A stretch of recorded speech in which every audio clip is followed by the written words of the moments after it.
పోటీల్లో ఉత్తమ ప్రతిభ కనపరిచిన నైనికను పాఠశాల ప్రధాన ఉపాధ్యాయులు సాంబయ్య ఉపాధ్యాయులు ఘనంగా సన్మానించారు. వెల్దుర్తి జిల్లా పరిషత్ ఉన్నత పాఠశాలలో చదువుతున్న నైనిక ఇటీవల శ్రీలంక భద్రాద్రి కొత్తగూడెం జిల్లాలో జరిగిన కరాటే పోటీల్లో ఉత్తమ ప్రతిభ కనపరిచి బహుమతులు సాధించిన నైనికను మంగళవారం శాలువాతో సన్మానించారు. ఇలాంటి పోటీల్లో పాల్గొని మంచి ప్రతిభ కనపరిచి గ్రామానికి పాఠశాలలకు మంచి పేరు తీసుకురావాలని సూచించారు. కరాటే పోటీలు బాలికలకు ఎంతగానో ఉపయోగపడతాయని తెలిపారు. జిల్లా పరిషత్ ఉన్నత పాఠశాలలో 10th క్లాస్ పూర్తి చేశాను. మన ఊరి తరఫు నుంచి నేను శ్రీలంకలో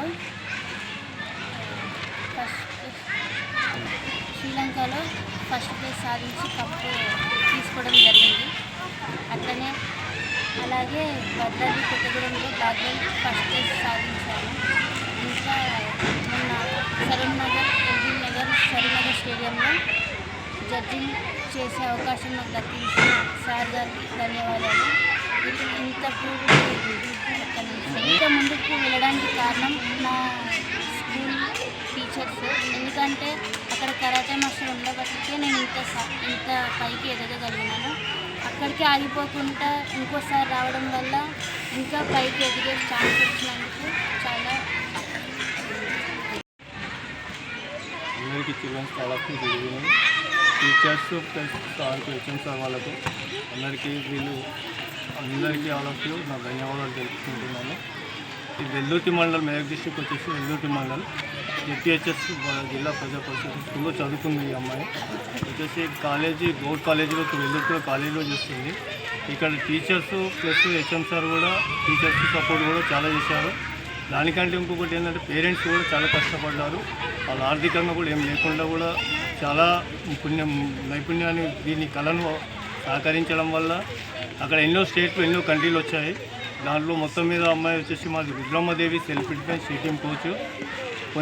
కొన్ని కంట్రీలలో కూడా అమ్మాయి ఫస్ట్ చేయను అన్న టైప్లో చేసేది. కానీ మొత్తం మీద ఆ రోజు ఫస్ట్లో మెడల్ కొట్టుకున్నది శ్రీలంకలో. తర్వాత వచ్చేసినాక శ్రీలంకలో కప్పు తీసుకున్న తర్వాత భద్రాద్రి కొత్తగూడెం వచ్చేది. అక్కడ బ్లాక్ తీసుకున్నది, ఒరిజినల్ బ్లాక్. ఇంకా అది పాల్గొన రాలేదు.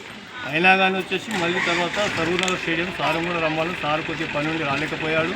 నేను కూడా ఆ రోజు వెళ్ళలేకపోయాను. ఆమె రెట్టిగా ఆమెనే పంపించాను. మోదల్ నుంచి కూడా హాస్టల్ పిల్లలు వెళ్ళారు. అక్కడ కూడా హాస్టల్లో కూడా బాగానే చేశారు. మొత్తం అమ్మాయి కూడా రెఫ్రీ చేసింది. ఇంకా చాలా నేర్చుకోవాలి. ఈ విలేజ్కే కాదు స్కూల్కు ప్లస్ కాలేజీకి ఊరికి పేరు నేమ్ తేవాలని చెప్పేసి ఇంకా మిగతా పిల్లలు కూడా అలాగే నేమ్ తీసుకురావాలి. ముఖ్యంగా దీనికి కోఆపరేట్ చేయడం స్కూల్ నుంచి హెచ్ఎం సార్ వాళ్ళు టీచర్స్ వాళ్ళకి అందరూ చేస్తున్నారు. ఈ పత్రిక విలేకరు కూడా ధన్యవాదాలు తెలుపుకుంటున్నాను. నైనిషా ఇదే ఇప్పుడు ఓన్లీ నేషనల్ ఇంటర్నేషనల్ అయింది. వరల్డ్ కూడా సెలెక్ట్ అవుతుంది. బుక్ ఆఫ్ రికార్డు సెలెక్ట్ అయ్యి వచ్చిన తర్వాత వరల్డ్ కూడా రికార్డు సెలెక్షన్ అవుతుంది. తర్వాత ఆమె గోల్ వచ్చేసి తీసిమన్నారు. ఏమన్నా పోలీస్ అంటుంది. నిన్న సార్ కోడ్ కూడా ఎస్ఐ సార్ కోడ్ దిగింది.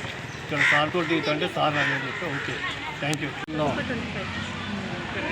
చదివి గత విద్యా సంవత్సరము 10వ తరగతి పరీక్షలు రాసి మరి ఆ పాఠశాలలో గత సంవత్సరం చదువుతున్న పాఠశాలలో చదువుతున్న నైనిషా అమ్మాయి మరి కరాటేలో చురుకుగా ఉండి మరి ఈ మధ్య కాలంలో జరిగినటువంటి ఇంటర్నేషనల్ కరాటేలో భాగంగా మరి శ్రీలంకలో జరిగినటువంటి పోటీల్లో మా పాఠశాలకు చెందినటువంటి విద్యార్థిని బ్లాక్ బెల్ట్ సాధించడం జరిగింది. అదే మాదిరిగా భద్రాద్రి కొత్తగూడెం జిల్లాలో జరిగినటువంటి కరాటే పోటీల్లో పాల్గొని బ్లాక్ బెల్ట్ సాధించడం జరిగింది. మరి ఈ మధ్య కాలంలో ఎల్బీ స్టేడియంలో జరిగినటువంటి కరాటేలో పోటీల్లో భాగంగా కూడా ఆమె ఒక నైపుణ్యాన్ని మంచి నైపుణ్యాన్ని చూపించి మరి అక్కడ కూడా ఒక మంచి కరాటేగా ఉన్నటువంటి వ్యక్తిగా ఎదిగడం జరిగింది. మరి మా పాఠశాలలో చదివి ఒక ఉన్నతమైనటువంటి స్థానాన్ని కరాటేలో పొందినందుకు పాఠశాల తరఫున అమ్మాయిని అభినందిస్తూ మరి ఆమెను ఇప్పుడు ఈరోజు మేము సత్కరించడం జరిగింది. మరిన్ని అప్డేట్స్ కోసం మా ఛానల్ని సబ్స్క్రైబ్ చేయండి.